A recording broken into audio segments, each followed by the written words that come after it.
राम हरे रघुनंदन राघव राम हरे रघुनंदन राघव राम हरे सिया राम हरे राजा राम हरे रघुनंदन राघव राम हरे सिया राम हरे राजा राम रघुनंदन राघव राम हरे रघुनंदन राघव राम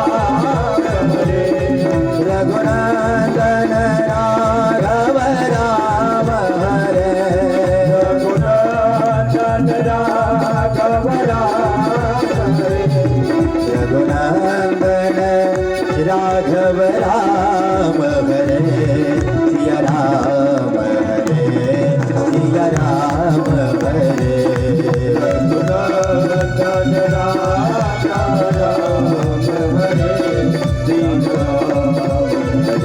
राघव राम हरे सिया राम हरे सिया राम हरे सिया राम हरे राजा राम हरे सिया राम हरे राजा राम हरे सिया राम हरे राजा राम हरे। बोल श्री राघव सरकार के पूज्यपाद गोस्वामी तुलसीदास जी महाराज के श्री रामचरितमानस भगवान की।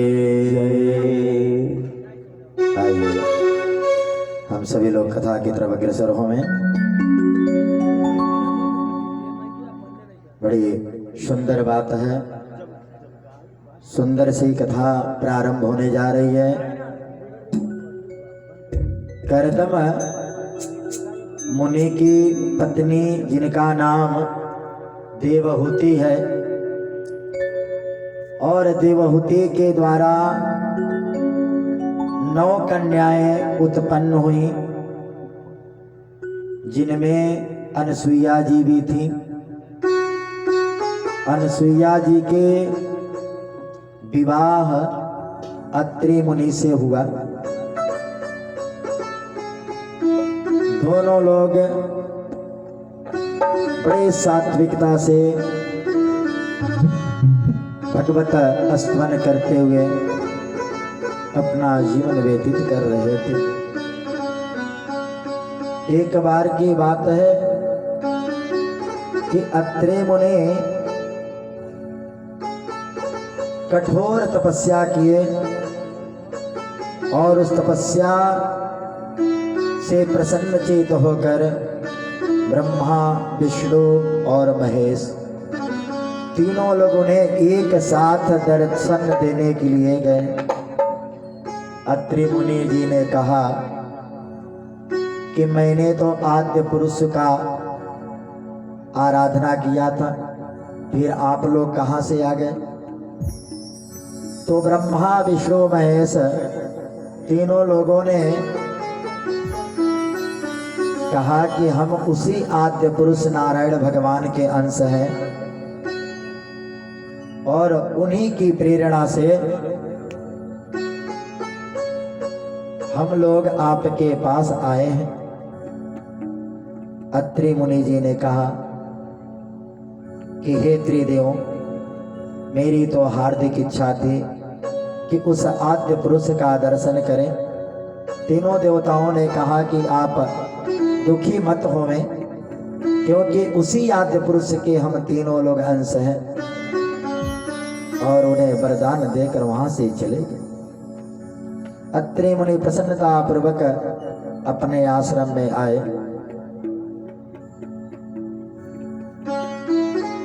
और अनसुईया जी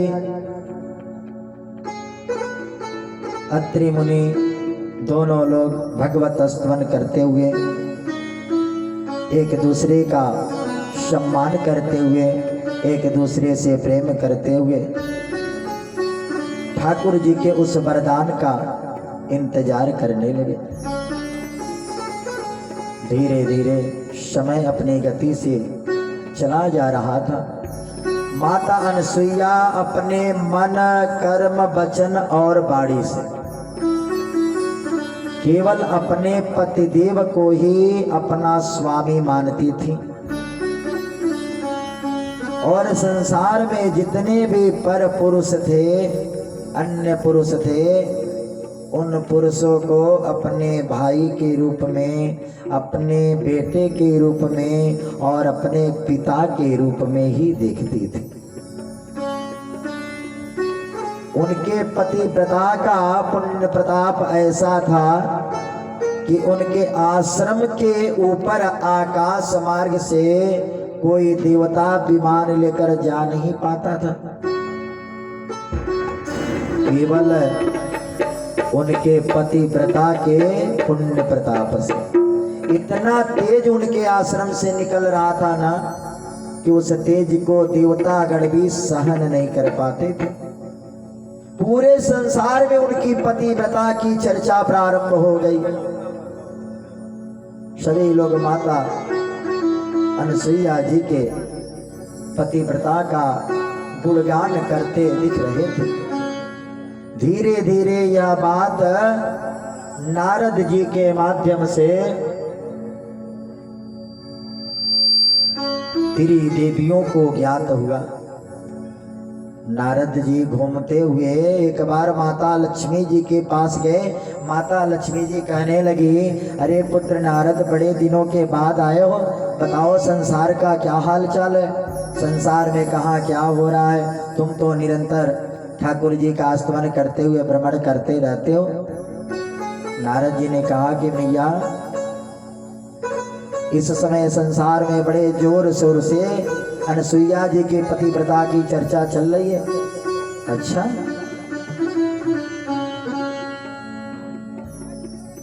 मुझसे भी वह ज्यादा पतिव्रता है क्या? नारद जी ने कहा, भैया यह तो मैं आपको नहीं बता सकता कि आपसे ज्यादा है कि आपसे कम है, लेकिन पूरे संसार में उनके पतिव्रता की ख्याति दिनों दिन बढ़ रही है। माता लक्ष्मी जी को ईर्ष्या होने लगी और माता लक्ष्मी जी भगवान श्री हरि जी को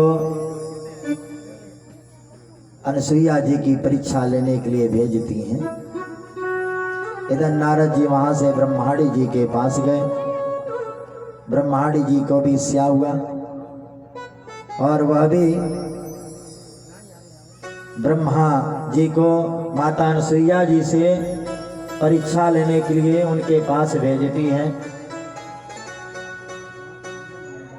फिर देवर्षि नारद जी माता रुद्राणी जी के पास पहुंचे और रुद्राणी जी से जाकर सारी बात बताई। रुद्राणी जी को भी ईर्ष्या हुई और पुनः वह भी भगवान भोलेनाथ जी को अनसुईया जी के पतिव्रता की परीक्षा लेने के लिए भेजती। ध्यान देने की बात है कि ब्रह्मा, विष्णु, महेश तीनों लोग माता अनसुईया जी की परीक्षा लेने के लिए उनके आश्रम की तरफ प्रस्थान करते हैं।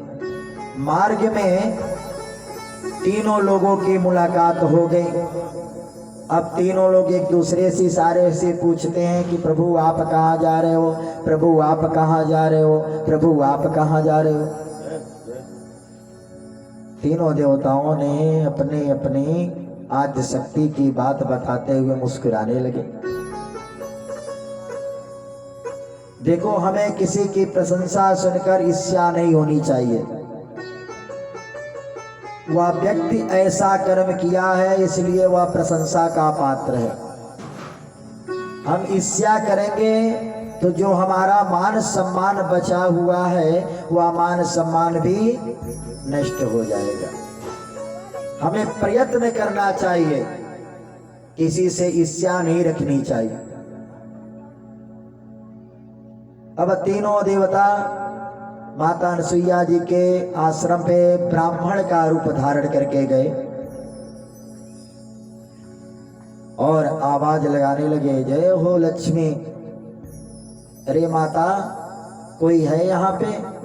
अनसुईया माता जी निकलती हैं, देख रही कि 3 ब्राह्मण मेरे दरवाजे पे आए हैं। मैया को बड़ी प्रसन्नता हुई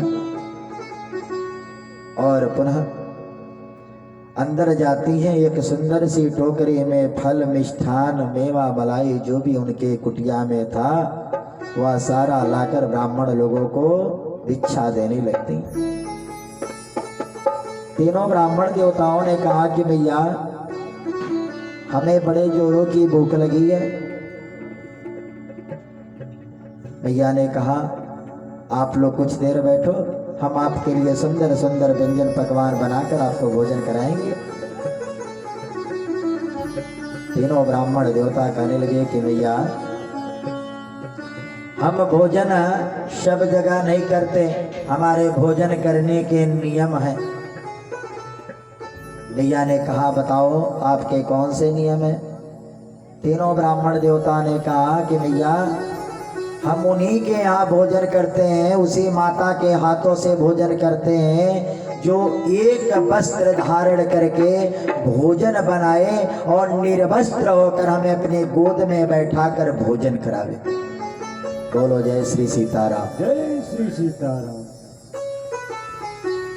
माता अनसुईया जब ब्राह्मणों के द्वारा ऐसी बाणी सुनी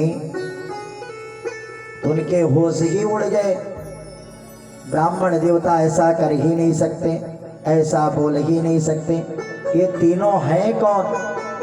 और मैया ने अपनी पतिव्रता के पुण्य प्रताप से ध्यान लगाया तो क्या देख रही हो? ये तो त्रिदेव हमारे कुटिया में हमारी परीक्षा लेने के लिए आए। बोलो जय श्री सीताराम। जय श्री सीताराम। अब मैया अपने हाथों में जल ली और उस जल को अभिमंत्रित करें कि अगर मन, कर्म, वचन और वाणी से केवल अगर हमने अपने पतिदेव को ही अपना सर्वस्व माना है, अपना स्वामी माना है, तो ये तीनों ब्राह्मण छोटे छोटे बालक बन जाए। और जब बालक छोटे छोटे हो जाते हैं ना तो मैया किसी भी अवस्था में अपने पुत्रों का पालन पोषण कर लेती है। वस्त्र धारण की हो, निर्वस्त्र हो, वह किसी भी अवस्था में अपने लाला को भोजन करा देती है, स्नान ध्यान करा देती है, उन्हें तनिक भी चिंता नहीं होती।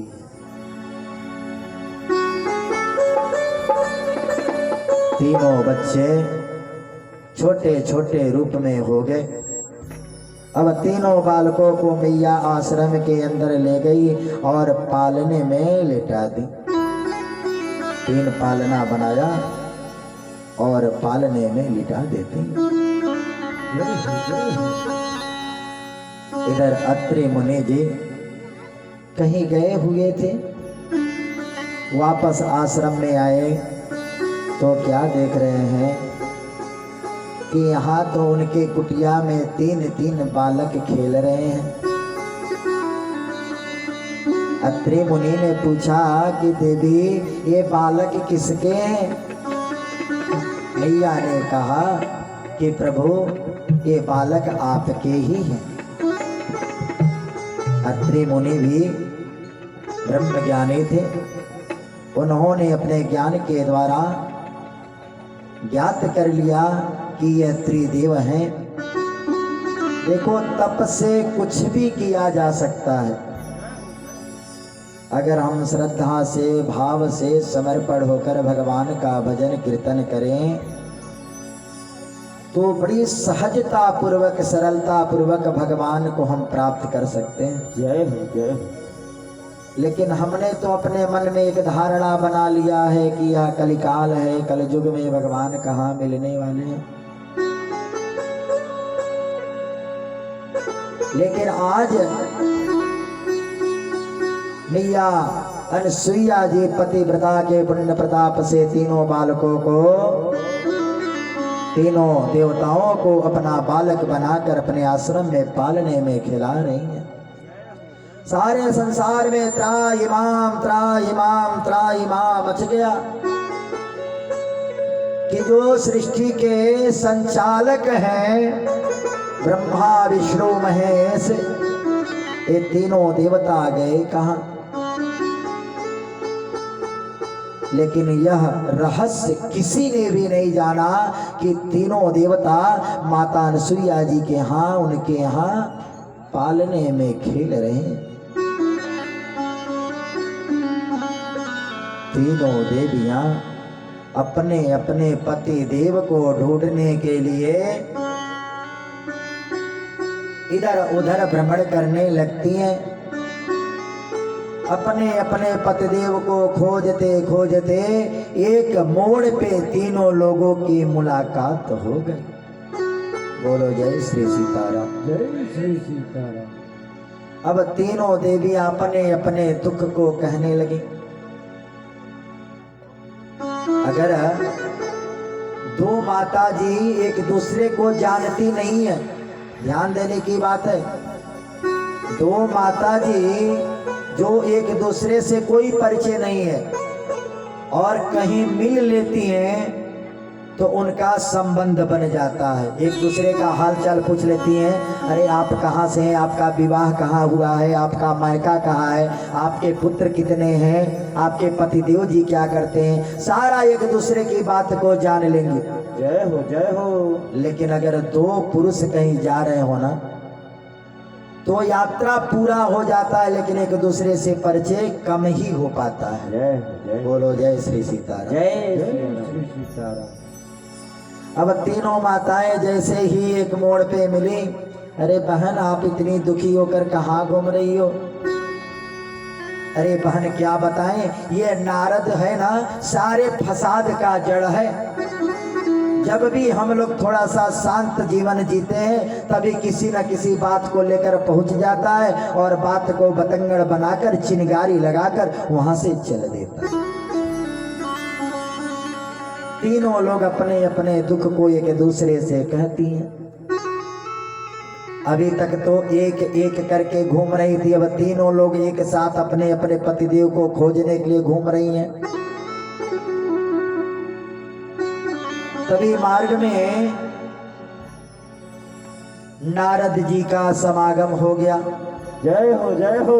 नारद जी को देखते ही तीनों माता